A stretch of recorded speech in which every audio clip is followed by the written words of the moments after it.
Okay, well, thank you. And so I'll try and keep some of these brief as well to allow time for questions in that regard. So there's 34,205 confirmed cases reported, 189 today. That's up from our 161 yesterday. And I'll comment about that in a moment. In those, where do they come from? 58 only from Toronto, so that's staying down. Bump up in Peel with 50. York with a bit of an increase up to 19. Windsor, Essex, which was a lot of discussion yesterday, had 5 yesterday and, the day before yesterday, and 3.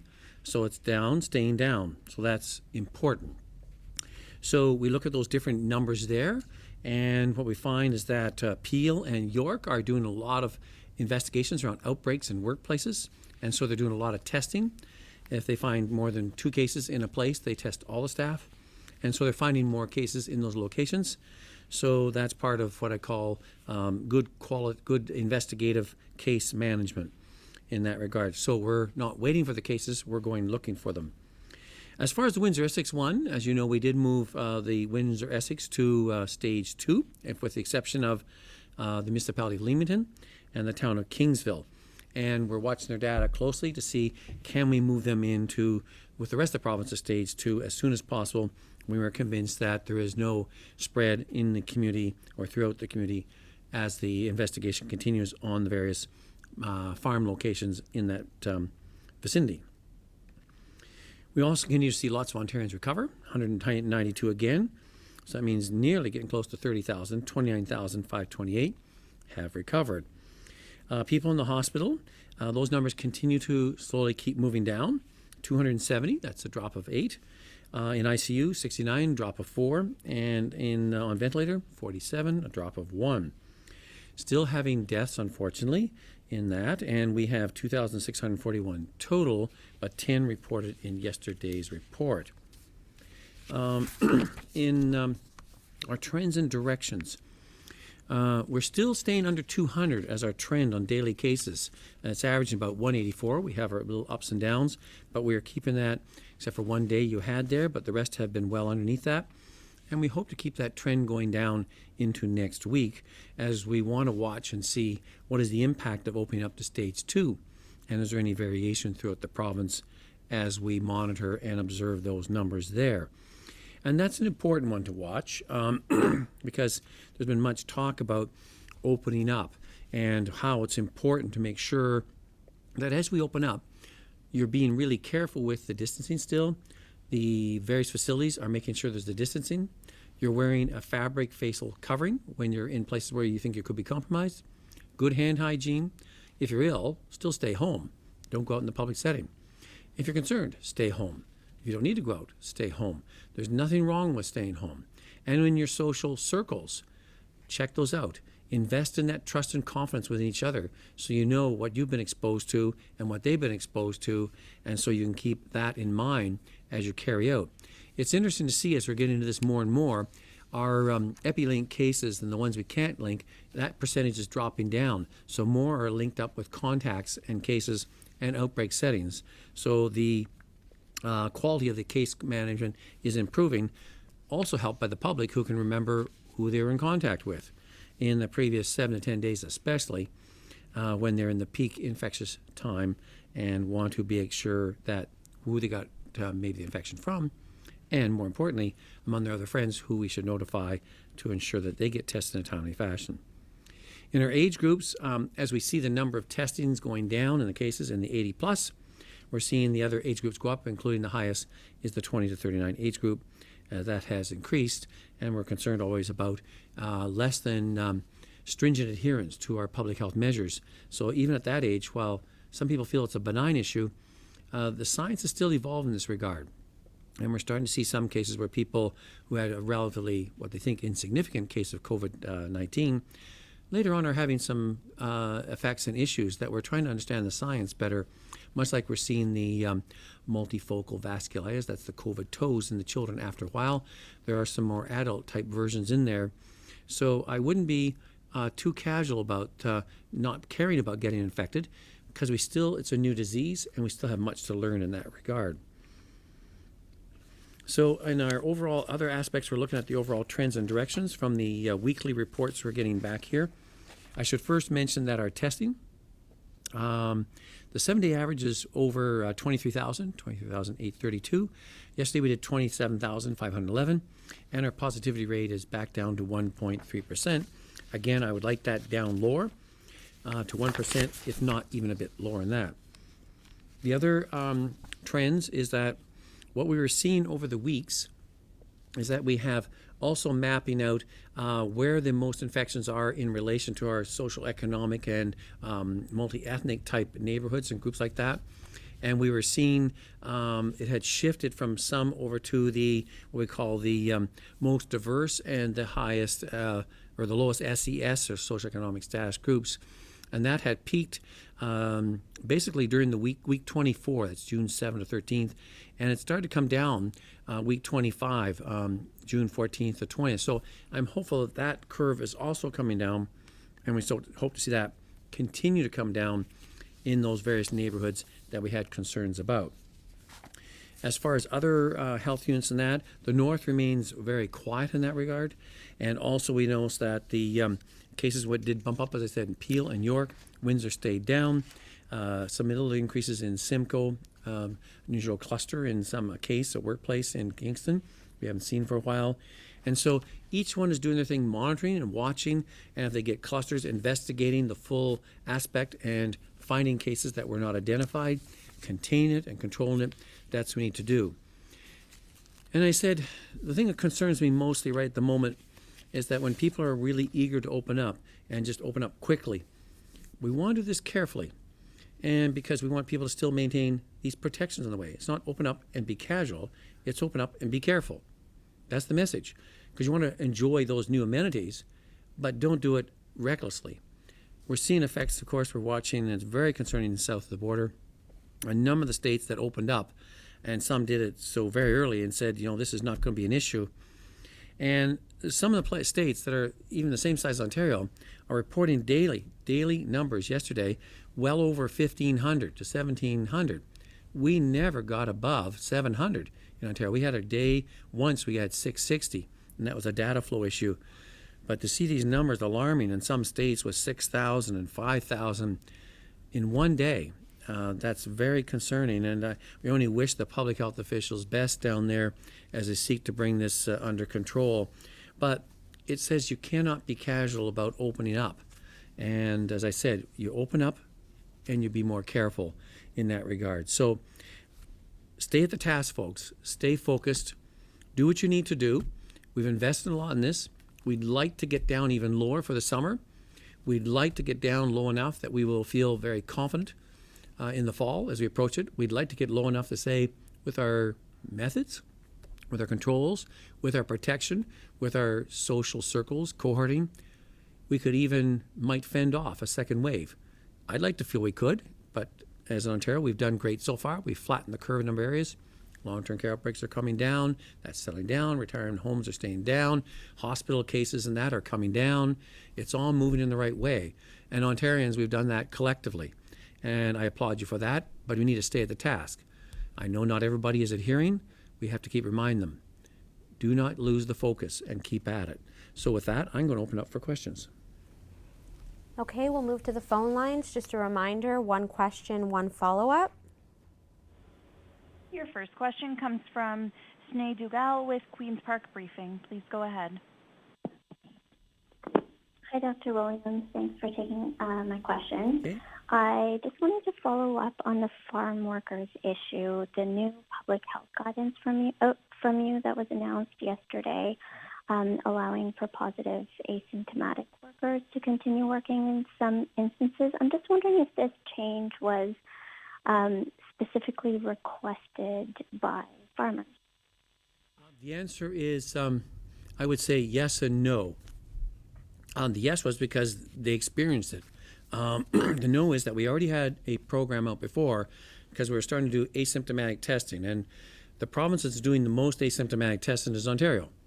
There's only another province that's done it to an extent, that's Alberta. And so we're mapping out new things as we understand the testing, what does it mean, and wow, how to interpret that, especially if it's weekly positive and different measurements there.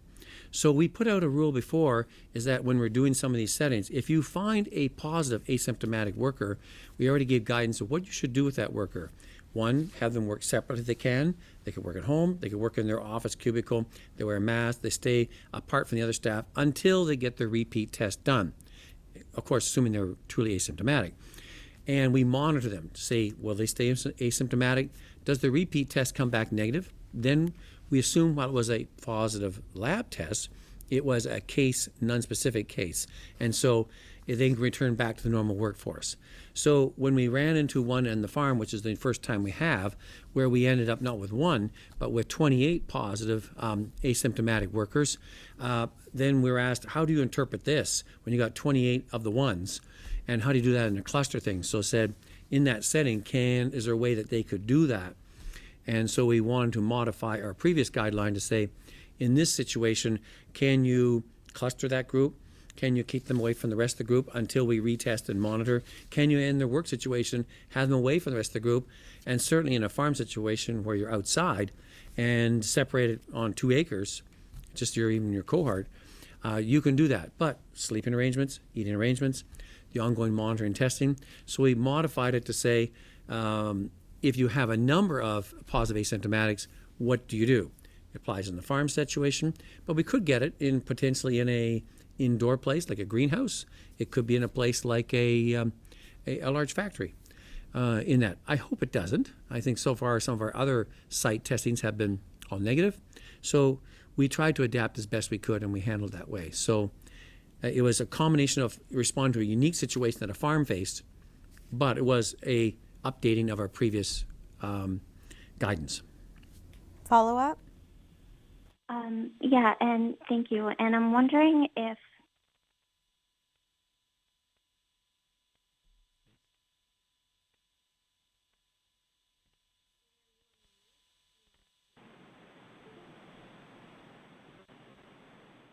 Sorry, it seems like your phone may have muted. Oh, sorry about that. I'm wondering if you have any up-to-date numbers on how many migrant farm workers have tested positive so far in the province, and just how you respond generally to concerns that, guidance like this, some people feel that it kind of shows disregard for migrant workers' health and safety. Right. Our number, I don't have the exact number today with those added. I know it's over 300 in that, but that's, of course, over not only the 10,400 that we brought in our special program in the spring, that's adding another 10 to 15 or 20,000 that are domestic workers mixed in. So that number over the large group is a small percentage. That is reassuring to one extent. At the same time, when we came with our policy around the asymptomatic workers, it was part out of respect for those workers who had gone through all the quarantine period, had done everything they should have done. They depend on that income. They depend on the work. And in a sense, they're saying, I'm not sick. I didn't do anything wrong. One, why can't I continue working? And if I take all the precautions, I think I can do this. So we wanted to make sure we respect them as workers. At the same time, protect them and make sure that if there's anything at all, we can move on it fairly quickly and deal with it. So, and we also want to protect the other workers, other migrant workers on different parts there. So what we know is that our original program, where we had a lot of people come in, and we put a lot up in hotels around, probably more than any other province, and we did that and to facilitate getting a good, clean workforce to start with. When we brought in domestic from inside Ontario with various groups in that, some brought those infections in and spread it. So it wasn't the migrant workers who brought the infection in, and I want to be clear on that. So therefore, our steps to do this is to honor that and to make sure we respect them as employees and to make sure that they are covered as well. If there is some need, if they do get symptomatic and compensation, as the Premier spoke about yesterday, there are different methods and to do so. And as Minister McNaughton explained, there are ways to cover that. So we respect the workers, they're important, and we want to make sure we honor as much as we can, but while protecting them. Next question. Your next question comes from Stephanie Smith with CP24. Please go ahead.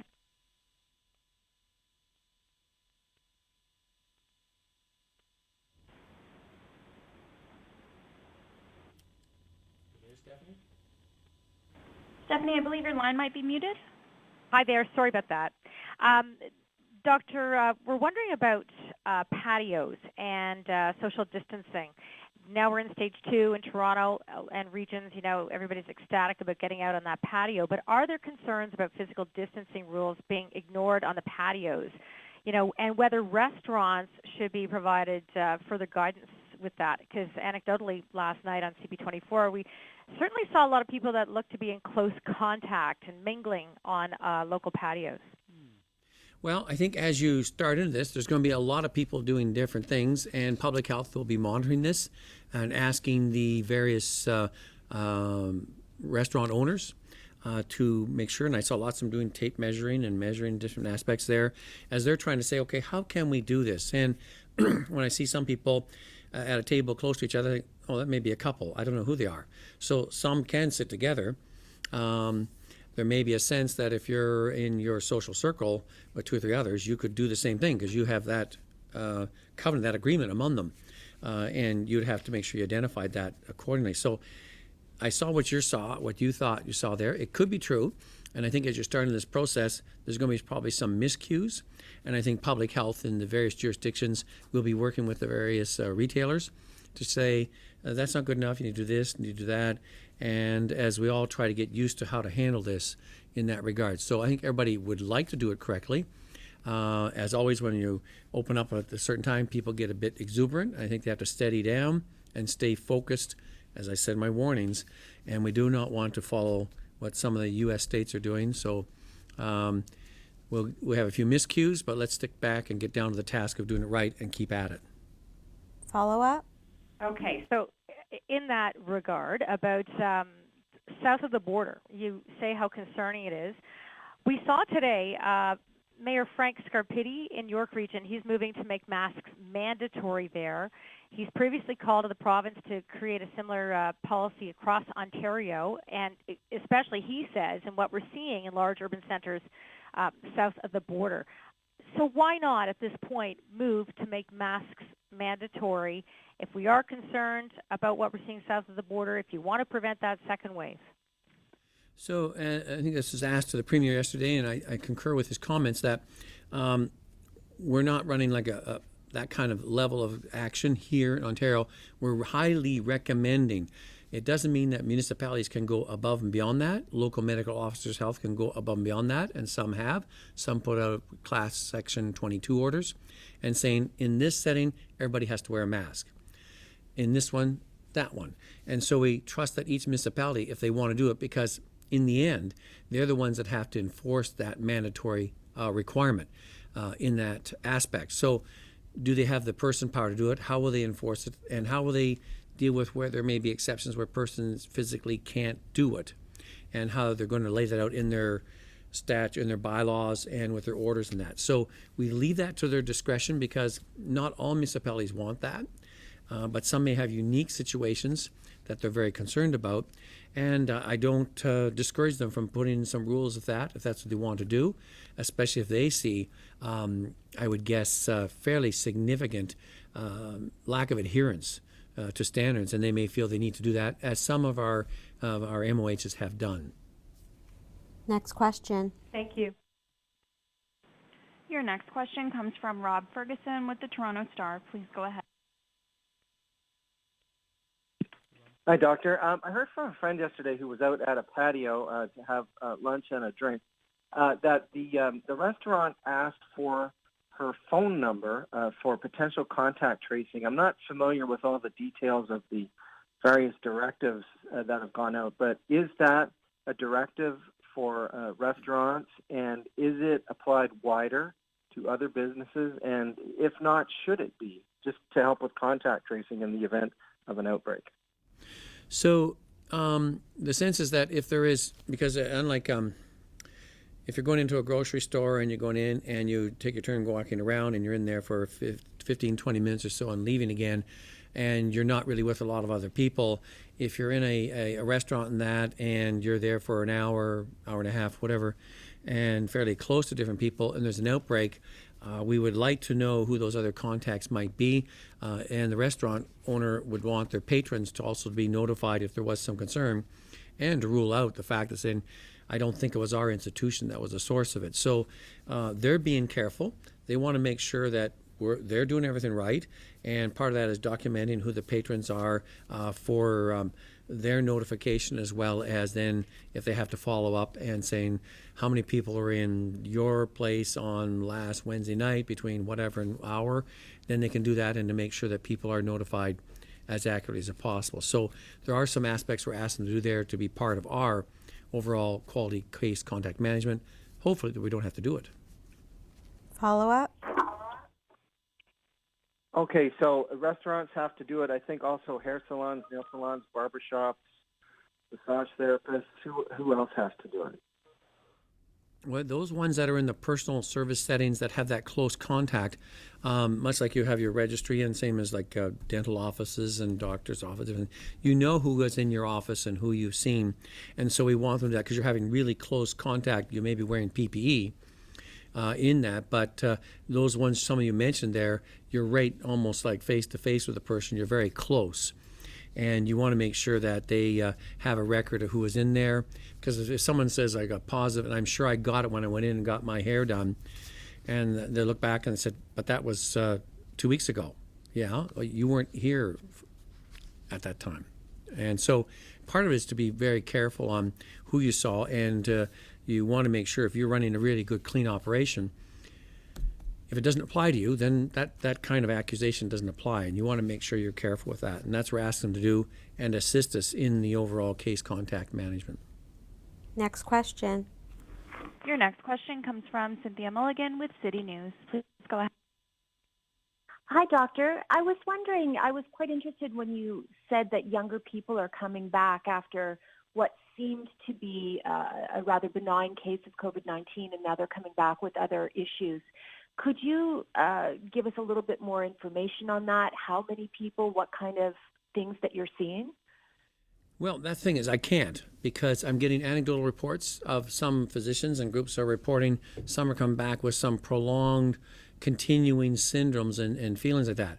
Are there a lot? I don't know.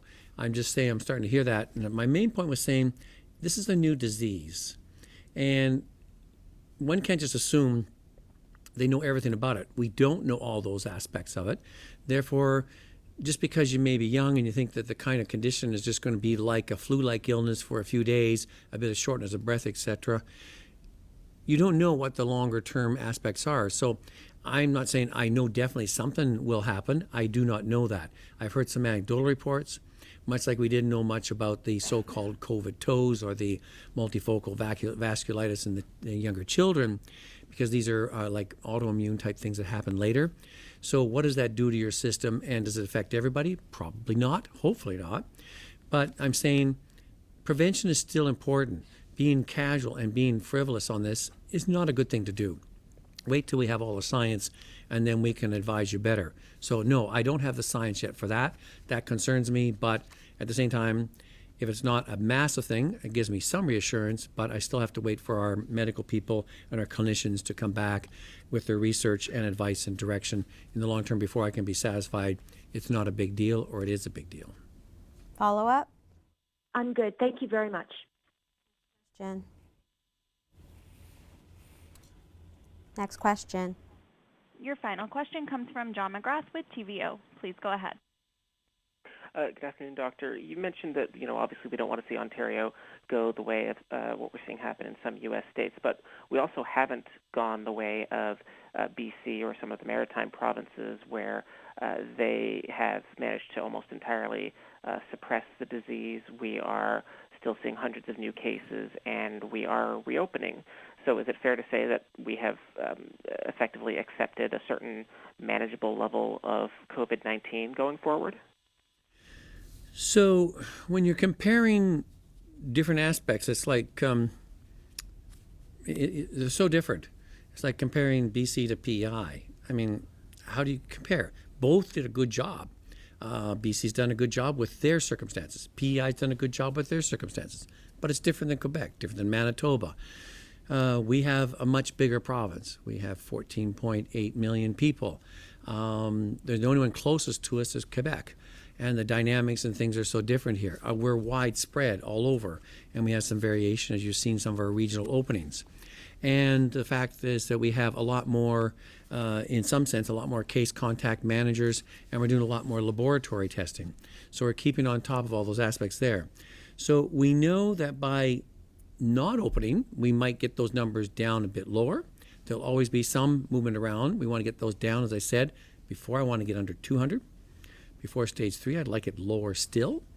And we want to watch that. We want to see the trend keep going down. That's been our plan, a stage going down. Not all of a sudden totally cut off. So unlike what some of the American states have done. So that's why this graduated one, which for some people has been a bit perplexing, they can see the cautionary approach will pay off as we take our time on that. So while we're not down in the zeros and ones and twos, because we don't have a population of the whole province of only 1 million people spread over a huge area, we have unique challenges. We have one of the most dense urban areas. We have all huge travel issues, also things we've done, and you see Toronto's now down, whereas Toronto itself is the same size, GTA is the same size as some of the other provinces, totally, and beyond that. So, and they only have 58 cases. So I think we have to understand the geography and the variation in Ontario, and our numbers now, as I said, with 189, a large proportion of those, some are still mostly related to outbreaks, and those are contained in that aspect. So it's not population writ large. So comparisons, I think you have to be careful on that. And one can't assume that if you do one in one place, it'll be successful in another one. You have to deal with the circumstances you're in, which I find even a lot of the provinces are very unique from one to the other. And I applaud my fellow CMOHs and their teams for doing what they're doing as we continue to bring down the whole Canadian aspect, because I said from the get-go, this is a pan-Canadian approach, and we're trying to work with our federal counterparts to wrestle this to the ground on a Canadian perspective. But, of course, here we're wrestling with Ontario, and we want those numbers down. I'd like them below 100 in a week or so, but I still think we can drive for that, and if we do what we're supposed to do, even if we open up, being more careful, following the rules, and hearing what we need to do, we can get there. Follow up, and this is the last question. I mean, is it fair to say that a New Zealand-style success, and obviously New Zealand is a very different place from Ontario, but actual functional elimination of the disease from the population is that just not a realistic goal in Ontario, at least for the next several months? If you're in places like New Zealand and Iceland, an island, thousands of kilometers from everybody, with a small population spread over a large area, I think it's quite reasonable you can do that and limit there. But you've seen some rebound already in New Zealand, where they thought they had it cleared out totally. So one thing I've always learned about this is that viruses don't always follow all the rules, and one should not be overly confident and take things for granted. One always has to keep pursuing and keep driving at it. And so while comparison is the nice thing to do, you have to deal with the issues you're facing in your jurisdiction and do your best with that and work with your public and your population. As I said, this is a pan-Ontario problem. We're doing it together, and our success is one we will win and carry out together. So I think that they're quite different. I can't really compare us at all to places like New Zealand and Iceland. Okay, thanks everyone.